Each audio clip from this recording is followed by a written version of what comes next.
because we can't be good at everything as much as we would like to be. Welcome to Uncopyable Women in Business. I'm Kay Miller, also known as Muffler Mama. I've been the #1 salesperson in a male-dominated industry, a successful entrepreneur for over 30 years, and now my mission is to help you build a business and brand nobody else can compete with. If you're ready to break out of the pack and create your own uncopyable advantage, stay tuned. My guests and I are here to help. And a quick heads up, I just released something brand new to help you boost your sales without being pushy or salesy. I'll tell you more about it later in the show, but if you can't wait, go to beuncopyable.com/sales-course. And that link is in the show notes. We can't be good at everything. I'm just going to use that to lead into my guest, who I'm so excited to talk to. I'm with Margo Myers, and Margo is a certified executive coach, and she has spent a lot of her career helping high achievers advance their careers and nail high-stakes presentations.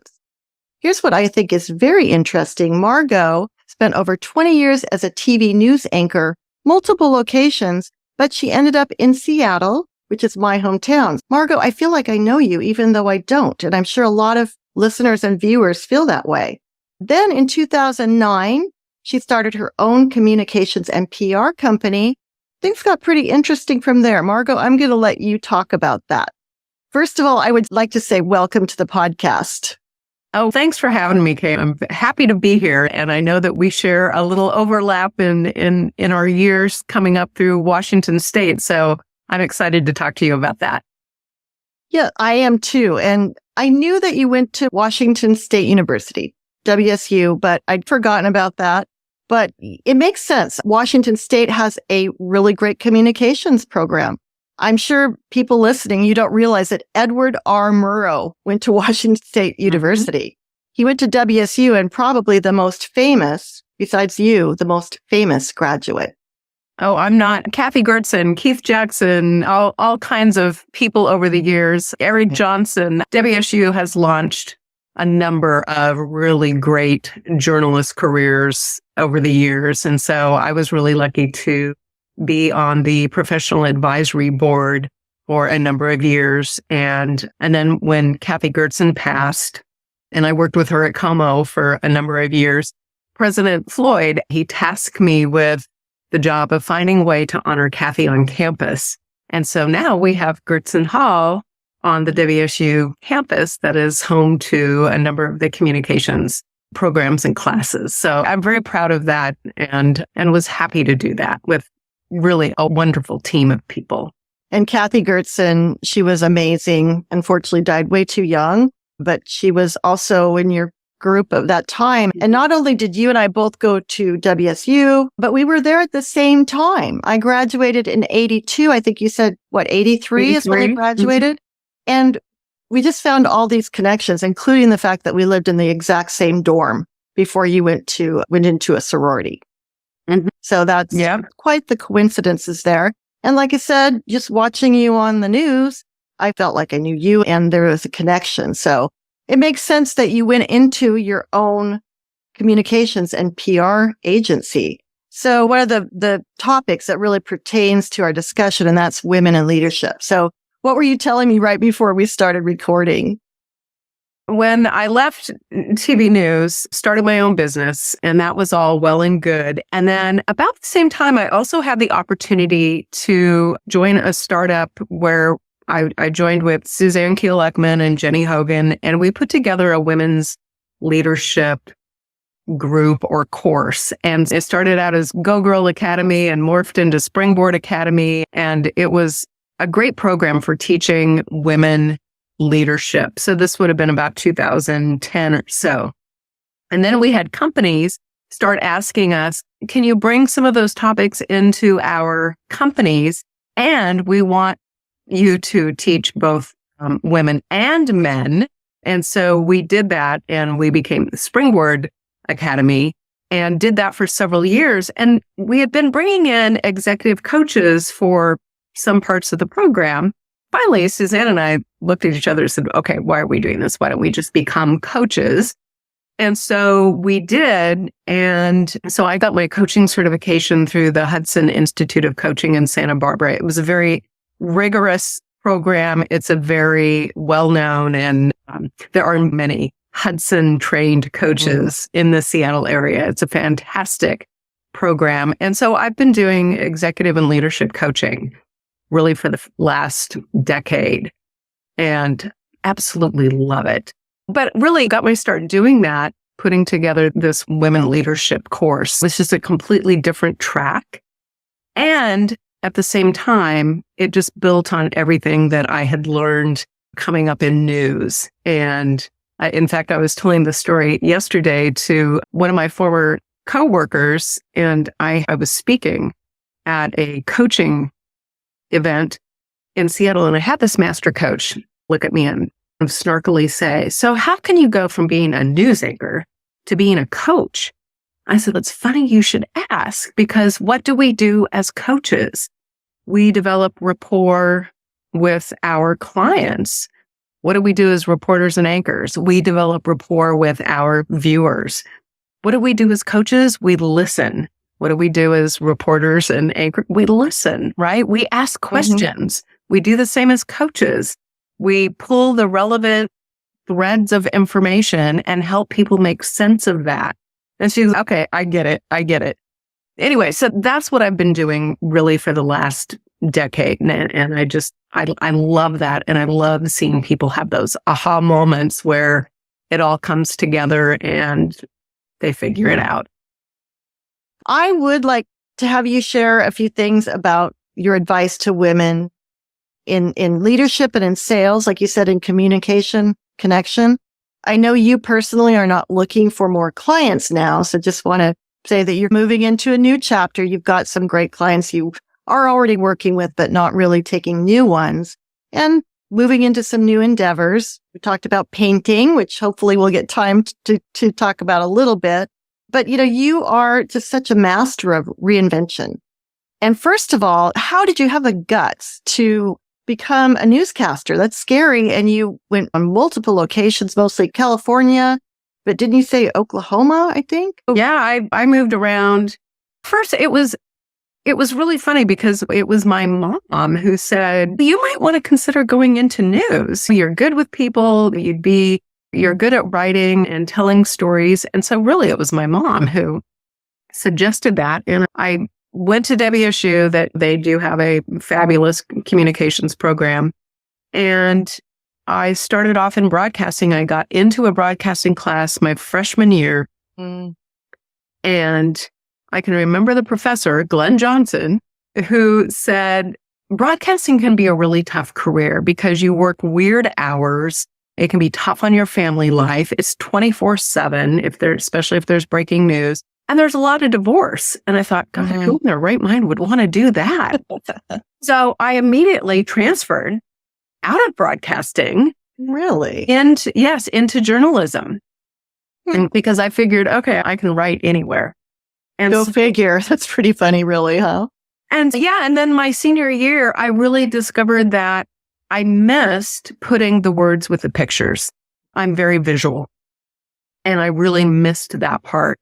And so what I did, I went back to the professor, Glenn, and I says, Glenn, I'm really interested in the broadcasting. Would you consider letting me into Cable 8 just so I can get some practical on-air experience before I leave WSU? And he looked at me and he said, Margo, I have 20 students ahead of you who need this class to graduate. Oh my gosh. And I said, okay, do what you think is best. So I come out a couple days later, I look at the list and mine is the very last name on the list. And it really changed the course of my career because just that small experience gave me enough to land an internship in Spokane. I didn't even finish my internship and landed a job down in Redding, California, and I was off and running. I never thought of it as scary so much as just what I did and telling people stories. It was never about me and being on camera like a lot of people are really, that's their primary motivation. That wasn't my motivation. Mine was sharing people's stories and sharing relevant information that's going to help people make decisions in their lives, whether it's local politics or what's going on or wildfires. Covered huge wildfires down in San Luis Obispo when I lived down there. And it was more of a public service is how I looked at it. So that's how I got started. And then went from Redding to San Luis Obispo to Tulsa for all of 4 months. And then my old boss had moved up to Salinas. So then I worked at KSBW in Salinas for about 6.5 years. Did the 1989 earthquake where we were doing coverage for the Loma Prieta earthquake. And just had the 75-year reunion this last fall. So I went down and got to see a lot of those people that I worked with. And that was a lot of fun. So it wasn't really scary. It's just what I did. Interesting, because I've talked to several women who have said that if you're nervous or you're scared, it means you're thinking about yourself. So if you can really focus on your audience or your listeners or whoever you're trying to help, that makes a huge difference, because then it's not about you. It's about them. What a career. And just curious, where along that trajectory did you meet your husband, and how did you stay married? I think you're still married, right? I'm still married. Let's see. I think we're coming up on 37, 38 years. I don't know. I have to do the math. It's been a long time. Yeah. You know what? We're 37 years. We're living parallel lives. Yeah. I also told you that my husband happened to be traveling and was in that area when the earthquake hit. So it's just super bizarre. Anyway, so how did you meet him? And because practically speaking, I think women in your position would want to know how that works out. It's funny. I met him when I was working in San Luis Obispo, and we met. There was a group of people that we hung out with, but I met him through some friends where people met, and for dinner one night, we were at a sushi bar and I played racquetball, and I was leaving to meet somebody else to go play racquetball. And he says, "Give me your number and I'll call you and we'll go play racquetball." And so I said, okay. So a couple days later, he calls and we're going to go play racquetball. The construction crew has cut a power line in the area of town where we were going to go play racquetball. He goes, do you want to go abbing? And I said, do I want to go what? He goes, abalone. And I'm like, okay. Looking for abalone? Is that what it is? Yeah, we were going to go get abalone. And this is from a small town girl who grew up in the wheat fields of Eastfield, Washington. Very small town that you were in, but you know what? Not that far from WSU. So that was a great coincidence. So tell me about adding. It's not crunches, how you're not doing crunches and working on your abs. No, we hiked. We had to go in through the entrance of the Diablo Canyon Nuclear Power Plant. We parked at the lighthouse there, hiked about a mile, scaled down some cliffs, got in the water and pried these abalone off the rocks, took them back to his house and cooked abalone. He already had. And that was our first date. We decided to get married 6 weeks later. Wow. I know. We didn't actually get married because I promptly took a job in Oklahoma and he moved down to San Diego. He ran long range sport fishing boats then. And so it took us about 1.5 years before we got back into the same town in Monterey and Salinas. And so, yeah, we've been married ever since, and it's been quite a journey, quite a ride. You are quite the adventurer. You've done scuba diving, you've flown with the Blue Angels, and you actually, I love this, you danced with the groundskeepers at the Mariners games, which I don't know if they're doing that anymore. Last few games I've been to, they don't do it, but it was so cool. The guys who swept up between the innings would do these dances and it was all choreographed. It was so awesome. I haven't seen it lately, but so you did that with them, huh? I did that that was a result of back in the day, Como had started airing the Mariners games. So I forget what year this would have been, but we went down, we did a series of stories with the Mariners and the groundskeeper. I can't remember his first name, Mr. Christopherson. Anyway, it was his friends that were the groundskeeper. He said, oh, you got to come down and dance with us. So literally, I was going down at night and they would clear out the locker room, move these big black leather couches out of the clubhouse there, and we would choreograph and practice these dances. And then we went out and performed in front of 45,000 people. And I have no video of it.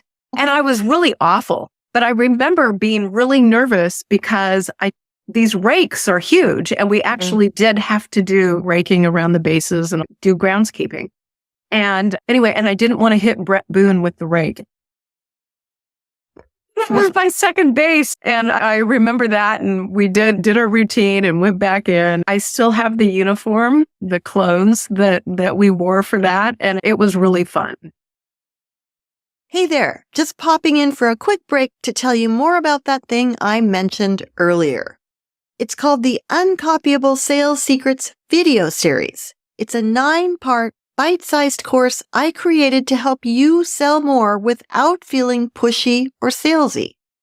In just a few minutes a day, you'll learn how to stand out to new prospects, become a true asset to your current customers, and uncover sales opportunities your competition is totally missing.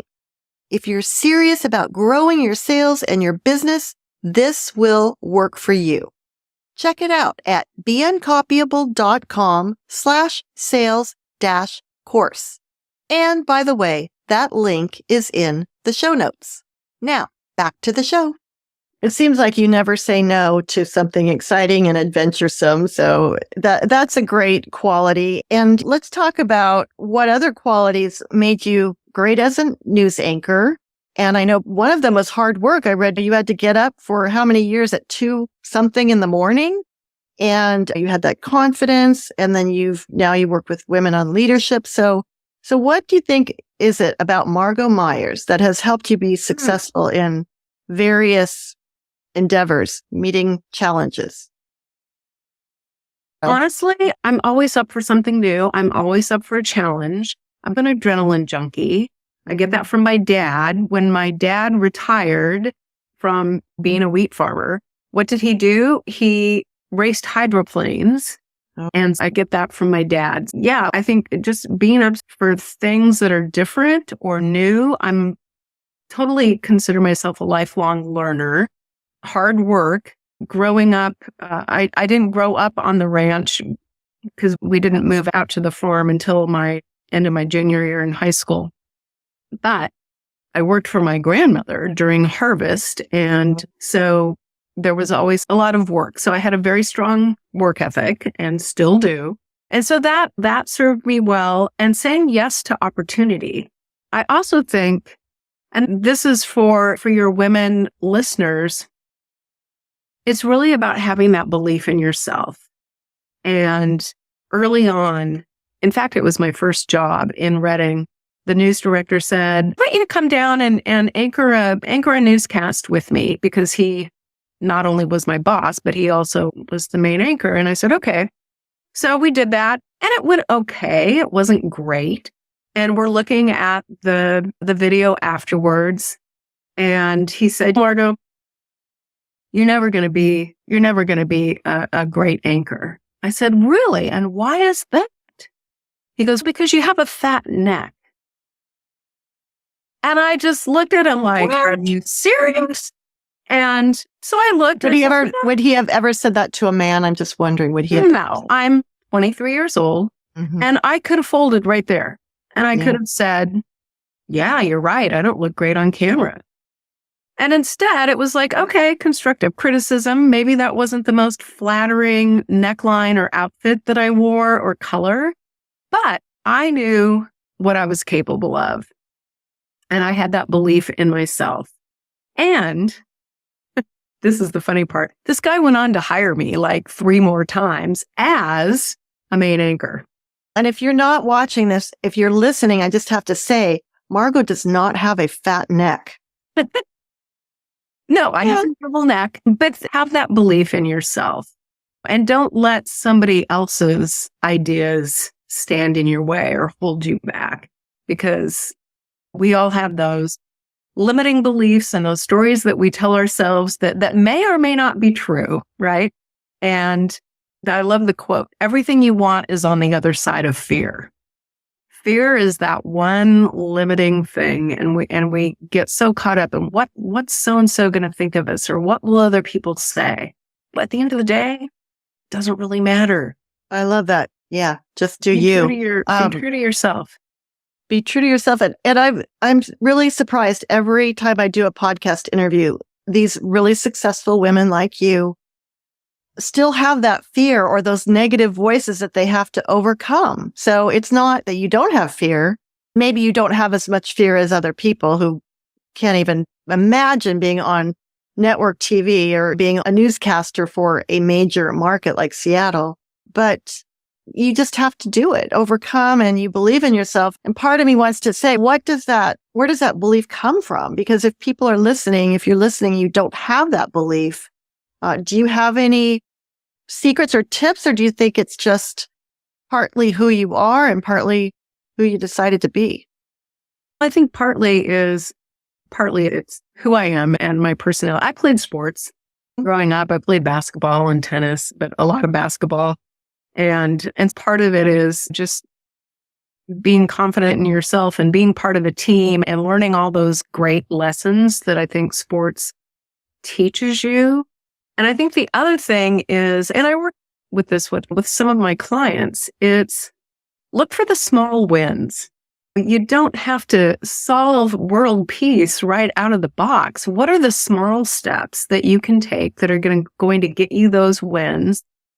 And that builds confidence. And if you can start with the small steps, and pretty soon you're doing bigger things and bigger things. I didn't start out working in TV in Seattle. I started in a small market and I worked my way up to Seattle. I would not have been ready to go on live TV in Seattle when I was starting out. That wouldn't have been the case. Start and learn your craft, learn your skill, whatever the case may be. Start small, and then you develop confidence from there. Say yes to opportunities. When other opportunities come your way to learn or take on something new, say yes. Don't hold yourself back because you never know where it's going to go. And that's one thing I would say. The other thing, and you mentioned when you said decide who you wanted to be, make a decision. Just decide. Yeah, I'm going to do this. I mean, it can be like, decide I'm going to lose 10 pounds or yes, decide I'm going to become, a marathoner or whatever it is. Mm-hmm. But just make the decision. Yes, this is what I'm going to do. And then do it. You know what? Nike stole the best phrase in the world. Just do it. Really, it's decide and do it and follow up. But I love what you say about small steps.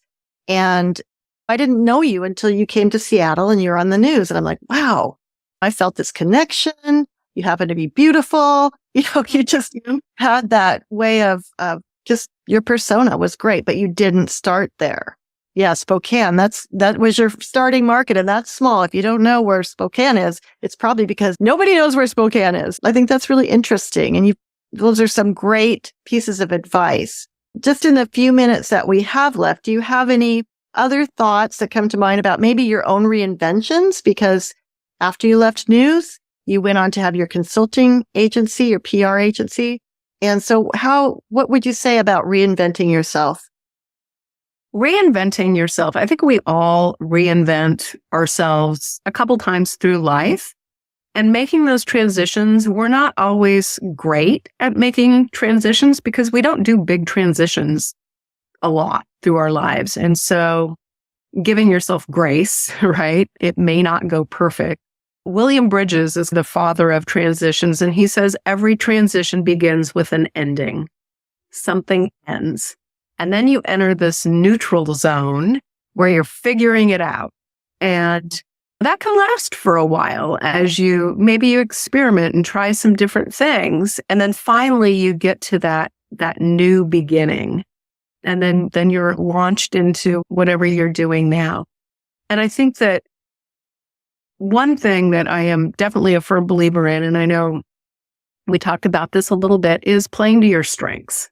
Mm-hmm. Because we're not naturally good at everything, as much as we would like to believe that we are, but we're not. And one of the things that I believe is look for the things that you are naturally good at doing.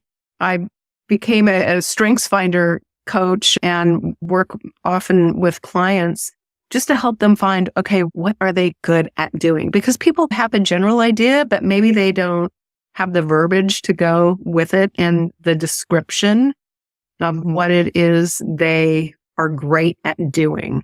Because we all have these talents. And if we can take those talents and develop them into strengths, then we can take that so much farther than if you try to develop something you are not naturally good at doing. And so like in the Strengths Finder parlance, if you will, like my top strengths are maximizer, which is taking something good and making it great. Don't give me something to fix because that's already broken because it will just frustrate me. Give me something that's already pretty good. I'll make it great. Activator, let's just go. I'm perfectly comfortable with let's build the plane while we're flying it. Not a problem. I have to remember though that not everybody is comfortable with that. Achiever, I work hard.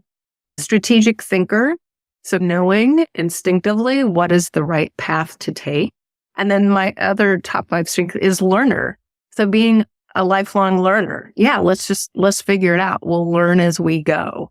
And so helping people find their strengths and playing to those, I think it just opens up so much more opportunity for people to have success in whatever it is, whatever path they choose to take.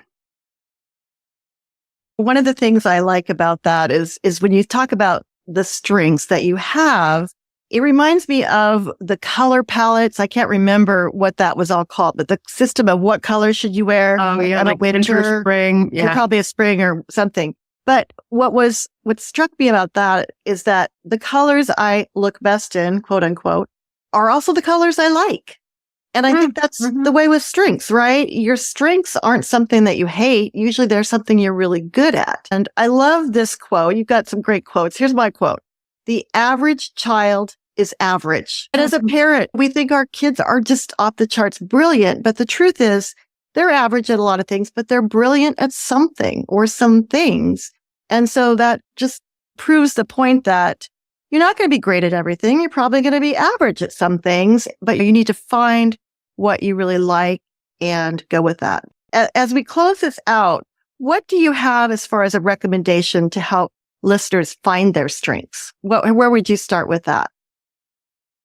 There's the book, Strengths Finders 2.0, which is a great opportunity to read more about the 34 strengths. And then I think there's something in the back of the book where you can actually do your strengths. And if anybody does that and wants to learn more, they can always reach out to me and I'm happy to talk them through that because I think it is important to have some context around that. And also, I always hold those things loosely too, because as a coach, I sincerely believe that people can change, although I do feel we all have our natural talents. So that is one thing. I think the other thing is if there was some advice, it would be listen to your gut, right? Listen to your gut. Our conscious minds can process about 40 bits of information every second. Our unconscious minds, what we don't even know that we know, can process about, 11 million bits of information a second? Wow. Which is amazing. Mm-hmm. And so we're constantly taking in information. And so pay attention to your gut. If something feels right, okay. If something feels wrong, the biggest things in my career where I didn't listen to my gut, those have been some of the things that I've regretted because it wasn't the right choice for me. And listen to what your gut says, because we know, right? And so those are some of the things. Play to your strengths, listen to your gut, believe in yourself, and also reach out for help. Reach out to other entrepreneurs if that's where you're good. Reach out to those people who are where you want to go. And there are great mentors, advisors, advocates, people in business who will help you. And you really have to get over yourself and don't be afraid to ask. Wow. That's a great place to end. Fabulous advice. And I just am honored that you would come on the podcast with me and share some of your wisdom, your experience, and advice to women listening. And guess what? Men listen too. So yeah, you could take this advice too. So Margo, it's been a pleasure. And I just want to say thank you so much for being on the podcast. Oh, thank you so much for having me, Kay. And I've thoroughly enjoyed it and connecting with someone who we have our WSU years in common and also some similar philosophies in how we go about our days, how we go about our business. So I really appreciate you taking the time to talk with me today. Thanks for listening to this episode of Uncopyable Women in Business. Please subscribe, share, rate, and review the show. I also invite you to join our Facebook group, Be Uncopyable. Feel free to connect with me on LinkedIn or find me at beuncopyable.com. Thanks again and see you next time. See you next time.